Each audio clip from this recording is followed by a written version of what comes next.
I'm not really sure why it felt right to sing Bingo as his name-o, but it did. It just felt right. Good afternoon, everyone out there. Some of you all I'm seeing again because I was on live on my Patreon earlier because I am in promo mode for my book, What Would the Ancestors Say? And so I'm I'm gonna do the best I can with whatever I got. Happy Mariah Carey Day. And I am also so I came on here because I wanted to do a little something special with y'all. And I thought it would be cool to do a little thing where you pick a number between 1 and 115.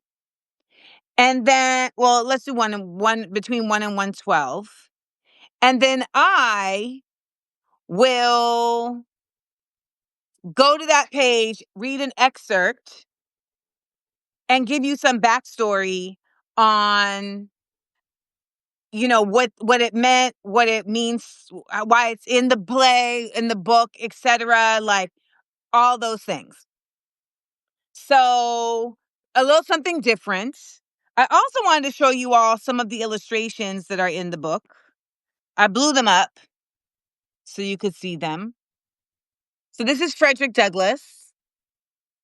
And I'll do a whole other video on why these particular illustrations are in the book. Like, why did I draw these particular people for this particular project?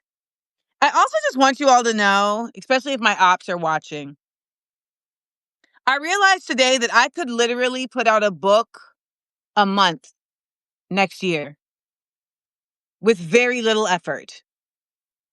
Like, I don't know if anybody would buy a book a month.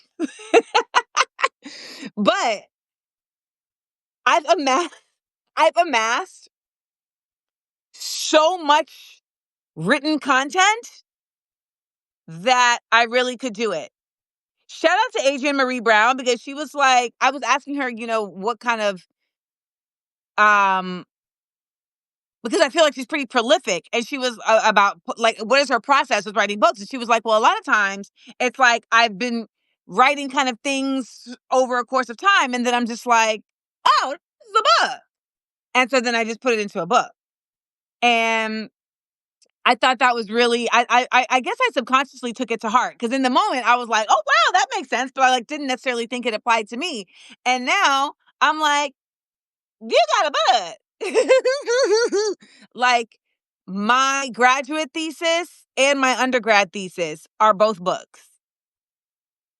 Like, I could put them out with just an edit. And I think you all would actually really enjoy that. Because my undergrad thesis was called Musical People, How Music Moves the Black Experience. And I made connections between how Black music and Black moments in Black history are like intrinsically aligned. And thus, when we see like forms of Black music being created, they're coming out of like directly out of the Black experience in the United States. And then I wrote a one-woman show along with it. And I'm going to do everything in my power to find that one-woman show. Because I was writing one-woman shows in the same format that I'm writing this show since since undergrad. And I like looked back and was like, hold on. But what I didn't realize at the time was that those were books. Those were books. But because there isn't a format like that, it made me think that it couldn't be a book. And so I am in this moment in this time realizing that I think I'm establishing a new format. And I really want to continue this process of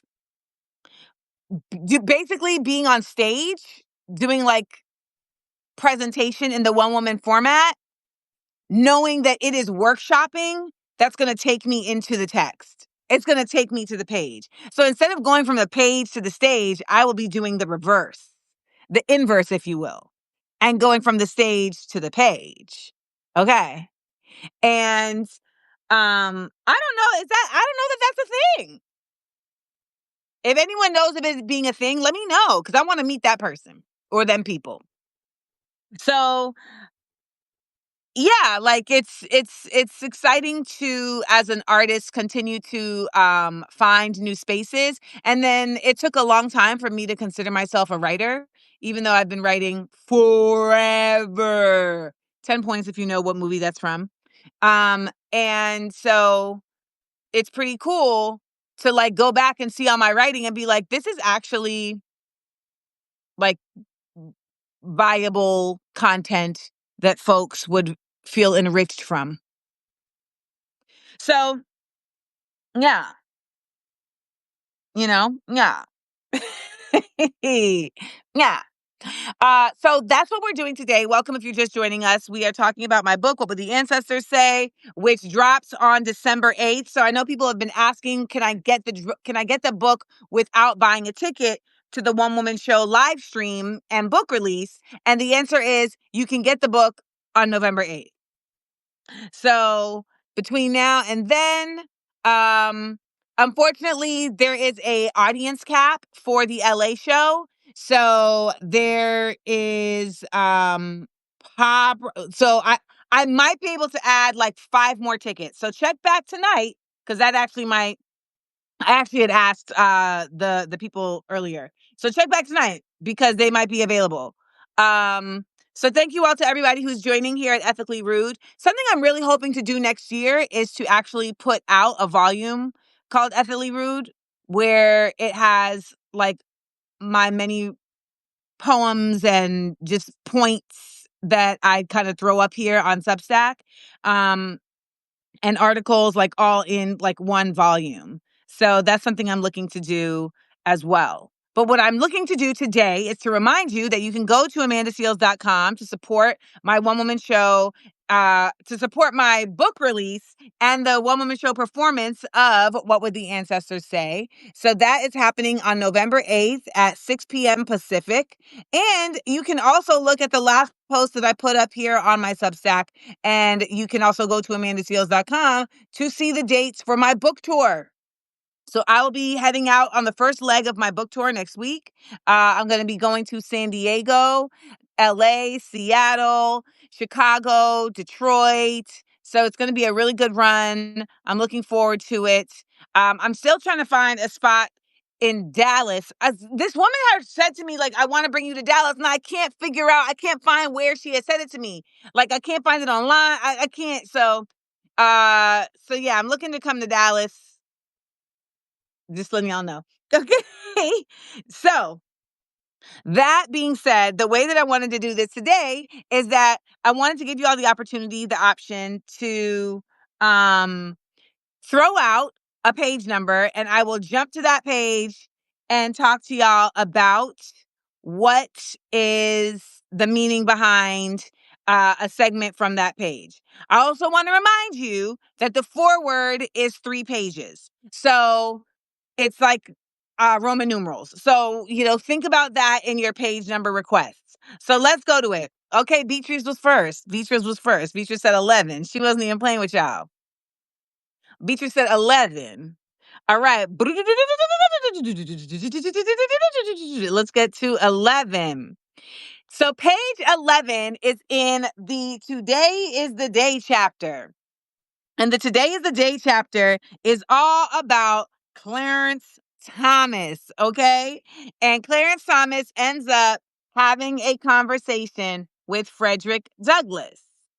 But before that happens, we go through some past history of Clarence Thomas, because I really be believing that like Clarence Thomas, like he can't really be this bad. Is he?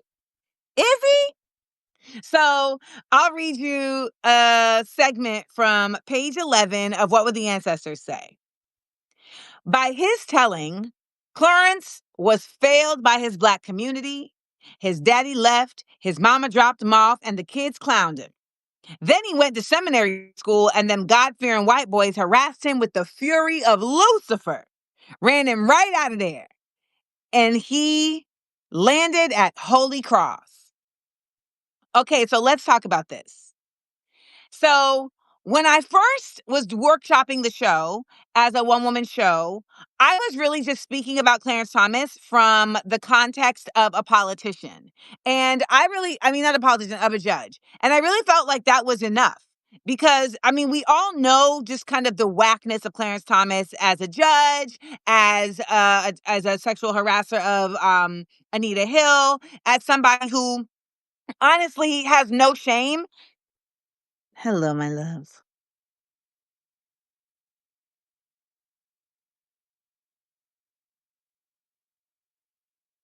This is Lumumba. I got distracted by the cuteness. So he has no shame. But once I sat down to develop it from the stage to the page, I began to wonder what is it about this man? Like the fact that all you know about him is him being terrible is like bizarre, because that assumes that he was like always terrible. And I am somebody who's of a mind to really try to get to the root of things all the time. So then it made me say, I think I have to know more about Clarence Thomas than just like what I don't like about him as an adult in order to genuinely seek what I'm writing here is my goal, which is to consider that he could be redeemable. So as a writer, I want you to walk with me through this. So basically I was missing a bridge. I was missing a bridge because I had established this person, Clarence Thomas, that we all know, and we know about the whackness of him, and we know about his countenance in that way, his disposition. And I had some, random stuff peppered in there, like he was born in Pinpoint, Georgia. That he had joined he wanted to be a Black Panther. However, the goal of this particular piece is to make a case of what it would be like if Clarence Thomas genuinely wanted to be redeemed and was visited by an ancestor in order to face that reality. And I realized that what I was missing in that bridge was the foundation that would be within somebody in order for them to be redeemable. And that foundation 9 times out of 10 ends up being them as a child.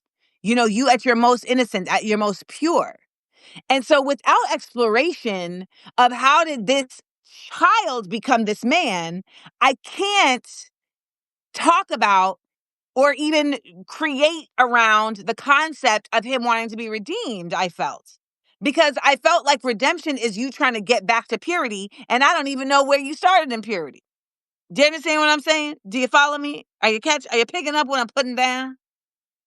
So that forced me to have to go do some more research about Clarence Thomas. And I just want y'all to know, like, researching people you don't like, oh my God. Remember, I will always love researching you and your namesake. Researching people you don't like is so irritating because you're just like, I don't like you, but now I gotta like know you, but I don't like you. Uh so there's a book that Clarence Thomas wrote about his life, and that was just a bridge too far. Like, I could not really convince myself that I was going to go read a Clarence Thomas book written by Clarence Thomas. Like, y'all, you know what I'm saying? Like, that's just doing a bit too much. But what I did do is I watched a documentary on PBS Frontline. And the good thing about documentaries on PBS Frontline is they are dense, honey. Okay? They are very dense. They're going to give you all the things about all the things in a very concise fashion. And so I got to not only watch this documentary that was not only about Clarence, it was also about his daughter of the American Revolution wife, Jenny. And the fascinating part about this, though, is that the same way I felt like when I really actually was explained what's going on in Palestine was the same way I felt when I actually just watched like a good 15 minutes about Clarence Thomas's life. It was like, oh, this isn't complicated at all. This man is taking out his trauma on all of us. That his villain origin story is not even that special.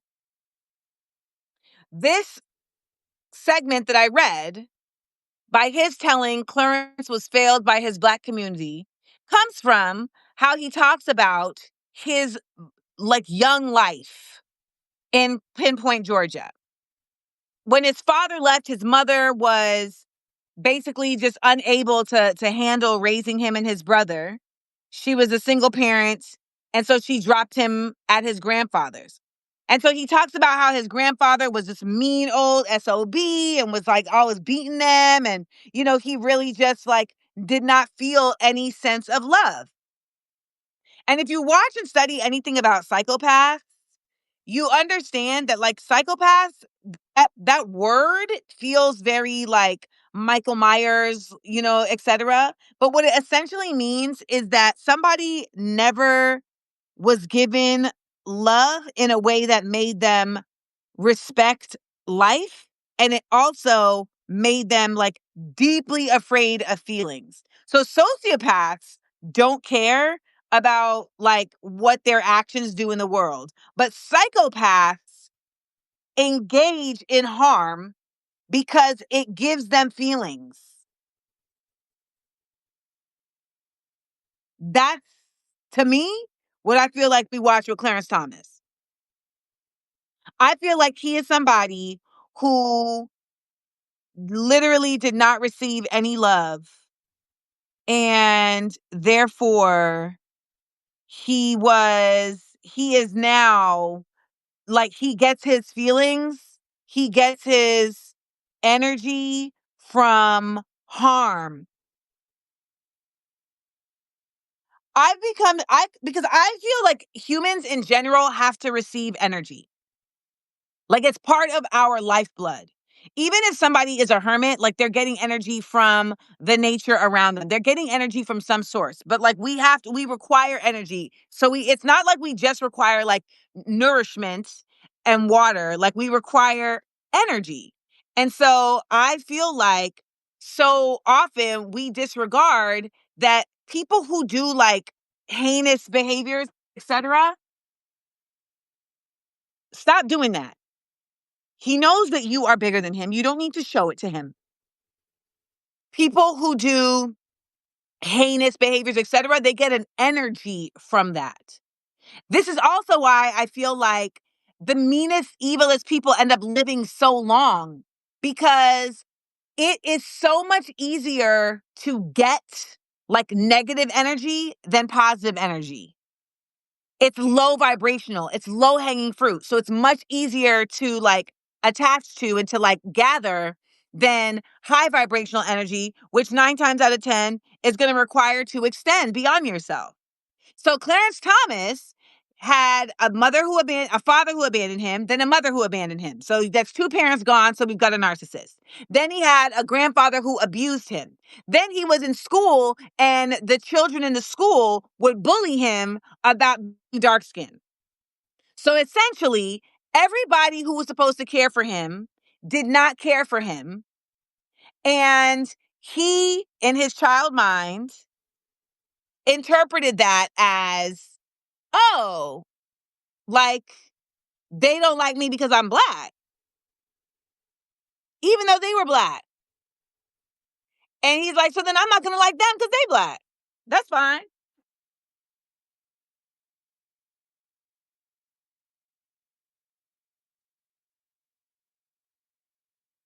But it was too much trauma. It's too much trauma. Like someone like that, like that's like a severe trauma. You had both parents leave you and then you were given to somebody who abused you. So like it's really hard to come out from under that. Then he went to seminary school and the white boys there were calling him all type of N-words that was so crazy that he had to leave. And then he went to Holy Cross. Now, Holy Cross actually accepted him in the context of affirmative action. Ironic. And so he ended up attending Holy Cross. And what I talk about in this section of the book is how he actually became enamored with the Black Panthers, and how the Panthers at that time were a very big movement. And they really had a large amount of individuals that were between the ages of 19 and 20. And so the conversation, Diana, that him and Frederick Douglass have is about that. Frederick Douglass is essentially holding him accountable for the fact that you blame the wrong people. Like, I'll read you the monologue. I'll read you the response that Frederick Douglass has to him. He says, "Herein lies the root of your villainy, the catalyst of your coonery. It all points back to pinpoint. You were mistreated by the Negroes in your life, and now everyone has to suffer. However, let me clarify for you. It is white folks that built a world where your mama couldn't raise you. It's white folks built a world that taught your granddaddy to beat you like they beat him. It's white folks that had fellow Black children chiding you for the darkness of your beautiful brown skin. It's white folks that kept you up at night hollering nigger through the dawn. It's white folks that had the Panthers protesting, and white cops that met them with the violence that turned you into what you have become now. But instead of using your brilliance to stop them, you outdid them. Like that of Christ himself, you offered up your body and your mind, and it's being used to further humankind's demise."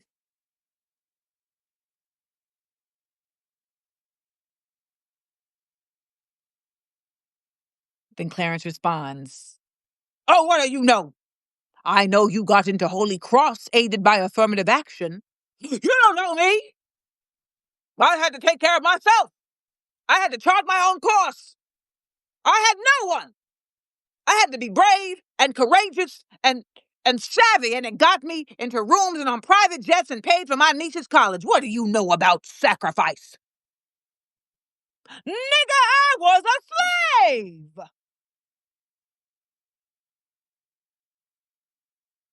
That is my favorite line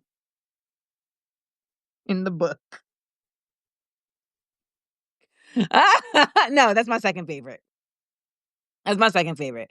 My first favorite is when that Lincoln was bringing down that Emancipate Proclamation. So I really tried my best to use humor and history to bring through these themes that exist beyond the context of Clarence Thomas and Frederick Douglass. And this theme here is knowing where to properly place accountability. It would be very easy for me to just be like, I'm done with Black people. I'm tired of being bullied. I'm tired of this, tired of that, da, da, da. However, I know the source of the ignorance. I know the source of the what's the word I'm looking for? Of the interracial conflict. Like, I understand the root. And so because I have that understanding, it's not to say that I have to accept it, receive it, take it on, but it allows me to be better in charting my course about how I approach it. And also how I dissect it, how I analyze it. What are you doing?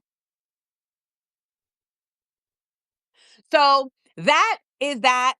And that section is called Today is the Day. And it is featured in my book, What Would the Ancestors Say? November 8th is the day. It will be released, and you can watch the live stream performance. Go to amandaseals.com to get your tickets and support. I'm very excited about this, and hoping that you guys will appreciate the new staging and the changes that I've made to the text, because there's so many of you all who have supported, and I appreciate you. But you've supported the show, you've supported this process, and now you're going to have another opportunity to actually see the work that I have been putting into it, like, come to fruition. So thank you, Beatrice. Beatrice was our first in this little exercise where you get to throw out a page number and I give you some background about a segment from that page, etc. Now the stream will be available after the live, Diana. So if you purchase a live stream ticket, the stream will be available for 72 hours. 72 hours. If you end up forgetting and you're running late, you can order the live stream ticket that day. We will have a late show ticket that goes on sale immediately after the show starts. And then there'll be like a late opportunity for you to buy tickets if you for the replay ticket. Okay, so I also will be on a book tour. So shout out to everybody who is in San Diego, in LA, Seattle, Detroit and Chicago, because I'm coming to your town next week. All right, let's try another one. Who wants to pick a page for me to jump to read a segment and give you some backstory and a little performance, if you will, on where it came from? Okay, Jasmine McGee. Jasmine McGee says 33. Okay, so let's go to page 33. So Jasmine, this is actually a title page, and it's the title page of Black Excellence. So there's an entire segment in this book about Black excellence and how it will not save us. And the image that goes along with Black excellence is this image. So I will explain to you how these two images come together. So when I was going through an edit of this book, I was doing a read through here on Substack. And I realized while I was reading through that I had accidentally paired two sections together that were actually supposed to be separate. Black excellence and here nigga damn. Those are supposed to be two separate sections.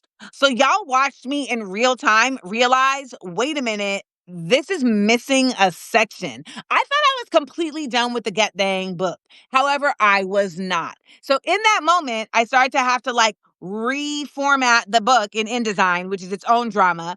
However, it also made me have to find what image would be aligned with Black excellence. So this whole segment is about the fact that I don't believe Black excellence would save us. And it also leans into, expounding upon the way capitalism has been used to pacify Black people, to castrate our resistance, and to really sterilize the movements that we're moving towards trying to achieve collective liberation for not just Black people, but for the working class of all phases and flavors. So it's not actually Black excellence in the context that we have been taught it, right? So when I was trying to figure out what image I should put here, throughout this book, there are images of people that you know, but then there's also images that represent moments, right? So I have an image of a panther that's just a generic person, but she's giving you panther. Or as Monet Exchange said when I did their podcast this week, a country panther. Then I have one of a character I created named Willie. And Willie is a formerly enslaved individual who tried to leave the plantation on Emancipation Proclamation Day and ended up getting lynched. Now, he's a fictional character that represents real happenings. And so I wanted to draw him because I wanted to give him an actual, face and body and entity so that when you're reading the monologue, you feel like you're hearing this person that exists. But you're actually hearing the voice of so many that existed that met that same fate.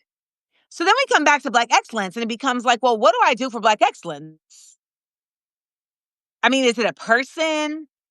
Would it be like James Baldwin? But then I'm yeah, but the thematic grounding of this chapter is about the fact that we've always been excellent. It's actually bucking up against the concept of Black excellence as it exists, which is a framework of basically trying to slip through the cracks of foundations of limitations that have been placed before you. And the fact that we give so much credit to those who figure it out forgets the fact that it shouldn't have required excellence to achieve that which was in front of them. This is the Olivia Pope, the Papa Pope speech. The fact that you have to be twice as good and twice as perfect is actually incredibly indicative of the problem. And we will then applaud that you were twice as good and twice as perfect, when really, I believe what we should be doing is saying, that is great. You shouldn't have had to do that. You shouldn't have had to be twice as good and twice as perfect.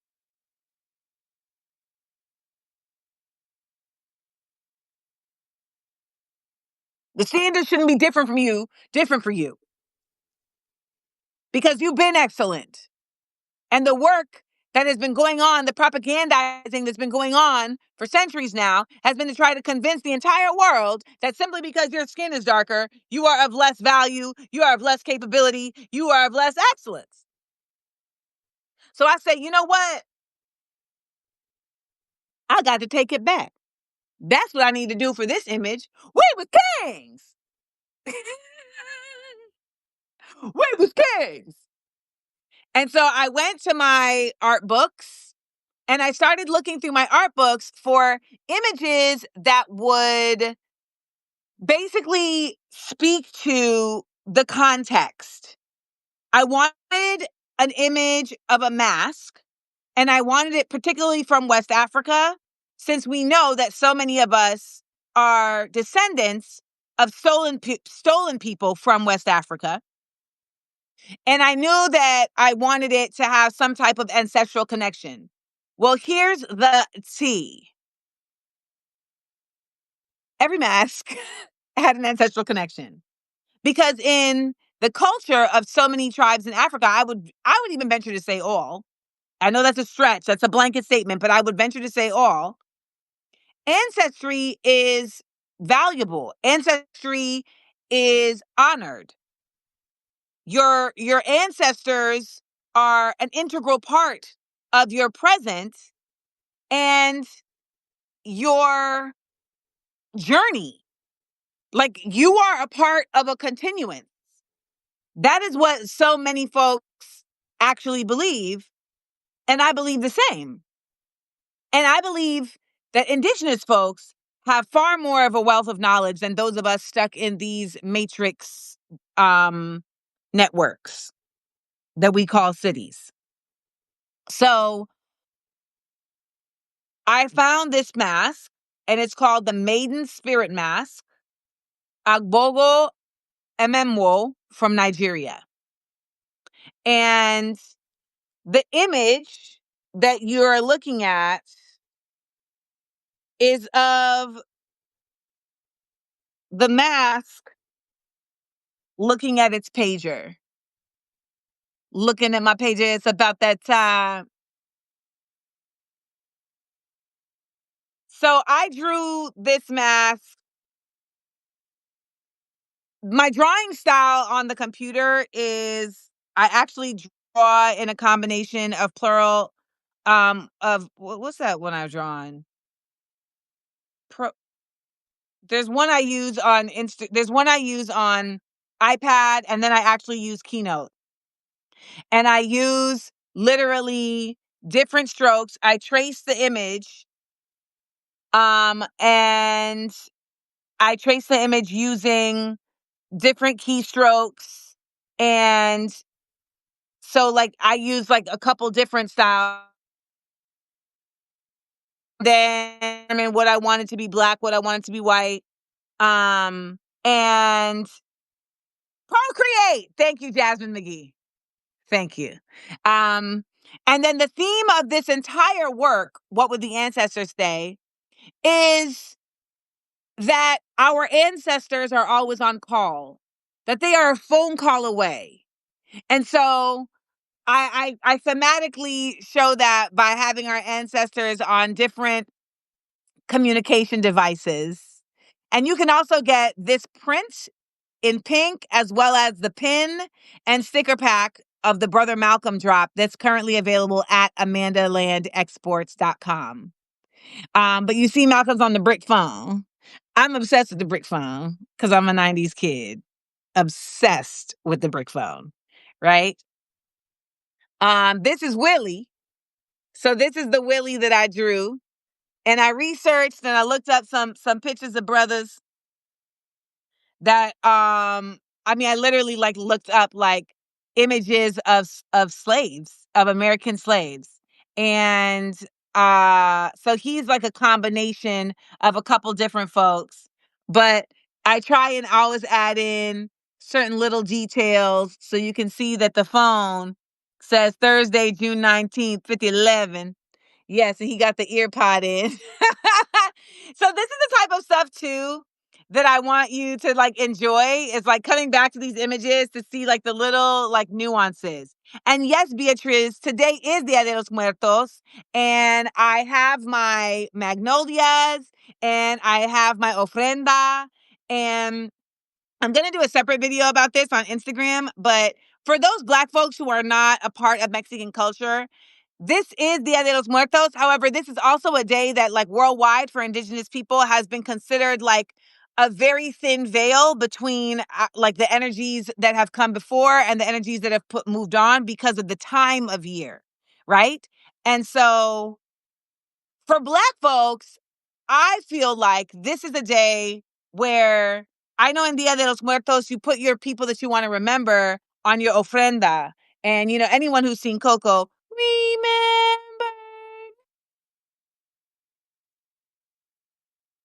I've watched Coco a bajillion times.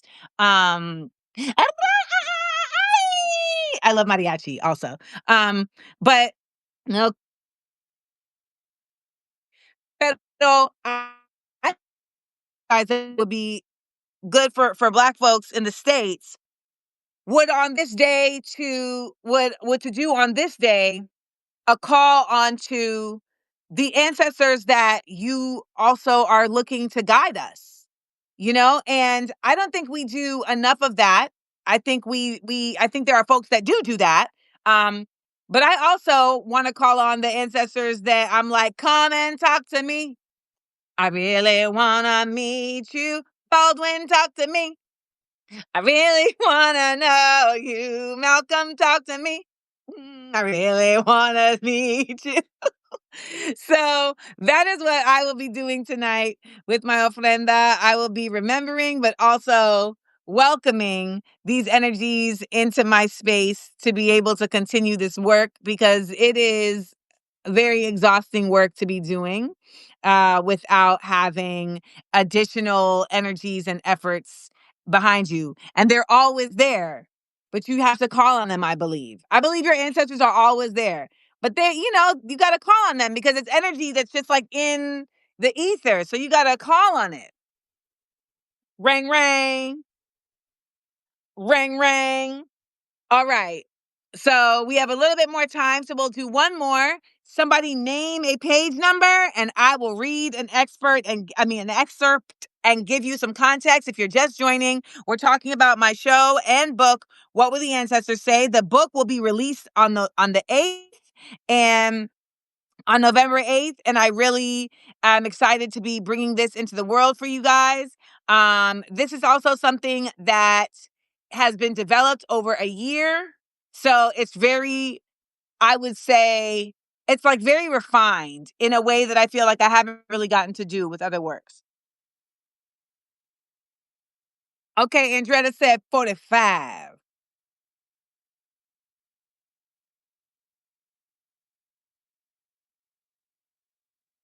So page 45 brings us into a section of the show called Here Nigga Damn, where I talk about the Civil Rights Act. I talk about various passing of laws that were given begrudgingly by the ruling class, namely rich white men. And I put this together and I contextualize this because I believe that there is a false sense of ownership that Black folks are really like trying to preserve and protect in the American dream, in the American identity. when in actuality, the American identity never included us, and the American dream was never created for us to grasp. So whenever Black people are grasping of the quote unquote American dream, it ends up being done so as a forfeiture of being connected to the greater Black community that doesn't have that capacity. It happens all the time. We see it, and folks don't even realize that they are a party to that. So, in this book, in this section on page 45, I say folks been so engaged in political activism, they didn't realize we needed cultural activism. The law may have changed, but the actual heart of this country never has. That's why every time any law is passed that seems like it could benefit Black people in any way, it's thrown at us begrudgingly like, here, nigga, there. So this is something that I always felt. However, it's always so dope when you are doing research and you not only see that your intuition was correct, but you're also able to see that those who came before you felt the same exact way and also were treated the same way, which is, I don't know if that's a good thing, but it is type of wild. So Dr. Martin Luther King, by the time of his passing, had definitely changed in how he thought about things and how he thought about the United States and how he looked at the world. People love to talk about the I Have a Dream speech. They very rarely talk about his book, Where Do We Go From Here? Community or Chaos. But it's in this book that he does a lot of the talking about liberals being in the way, about the United States not actually shifting after the passing of the Civil Rights Act, etc. And he speaks in somewhat of a melancholy tone, I would say. You can tell that he feels betrayed. But I don't think it's that he even necessarily feels betrayed by the United States as much as he feels betrayed by, I think, by himself, that he put so much trust in these folks. And he goes into depth about the ways in which the United States is deeply rooted in consistently being an impediment to anything beyond the ownership of white people and power.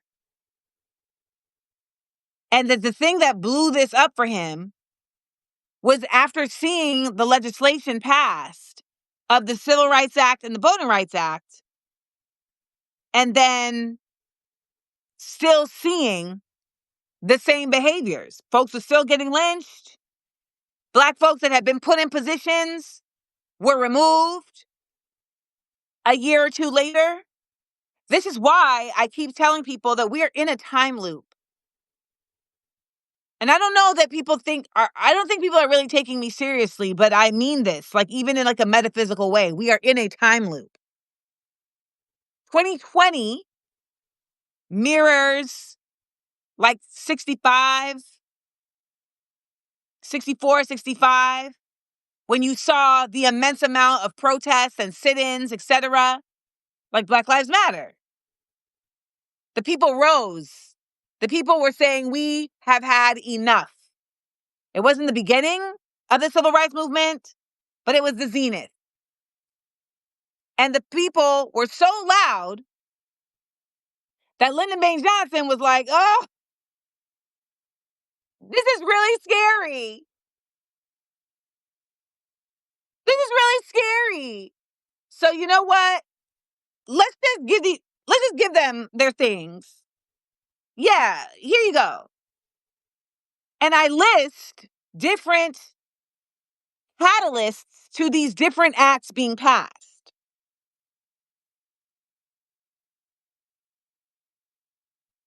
Not enough of us understand that the thing that's missing in this time loop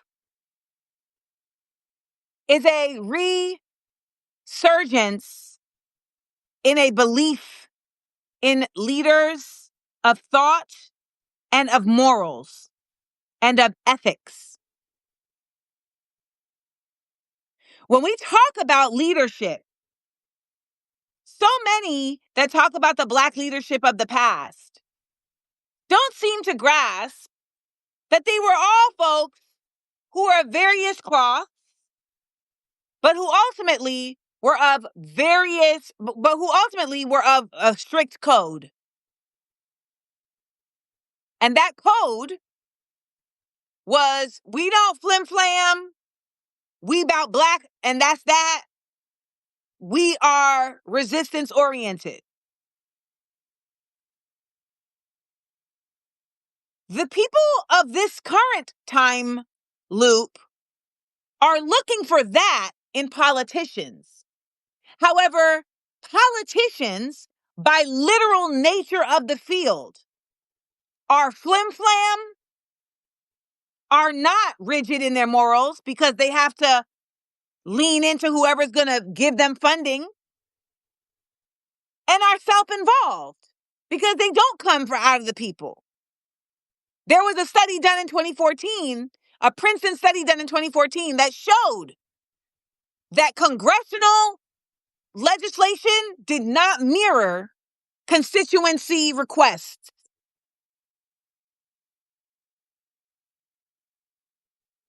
People ask me all the time for solutions. The solutions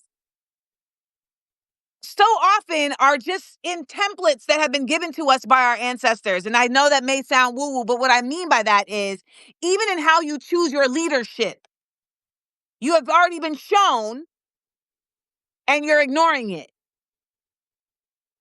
You are placing your hope, your trust in folks who have no incentive because they're not driven by those morals and ethics. And so in this section of the book, I talk about how it gets taken back. And I do talk about Reconstruction, Andretta, because I talk about how the civil rights movement, or I talk about how the end of World War II was similar to Reconstruction in the context of it was an opportunity to actually operate differently. And instead, the U.S. said, we're not even going to take your colonialism, but we're going to run it up. We're going to run it up. So I find myself wanting to walk in the footsteps of those who came before me, that inspired me, that restored me, that what's the word I'm looking for? That fortified me. And I want to create work that does for me what their work did for them. I mean, that does for me. No, I want to create work that does for y'all what their work did for me. And that is what would the ancestors say is. It is the first of a long line of work that I will be creating that serves to speak to not just your mind, but your soul. That serves to embody far more than just intelligence from a historical mindset, but understanding the necessity to tie threads from all of these different places in order to envision something for the future. And I really realized that I have to write it in this unique fashion because I have to continue to pique your imagination, because our imagination has been dulled. Our imagination has been really wrangled and put into these rigid, finite mechanisms. And I thought I wanted to go get a PhD only to realize that that would have only done the exact opposite of what I'm trying to do for y'all, which is knock down those walls. And it's not to knock down the things that happen within those walls, but it's to knock them down. So, Andretta, there are not footnotes, but there is a resource list at the back that gives you a list of various resources that I have used within the book. And there aren't footnotes for the basic reason that it's not an essay. It's a creative work. And, nonfiction has footnotes. This is a creative work of historical reference.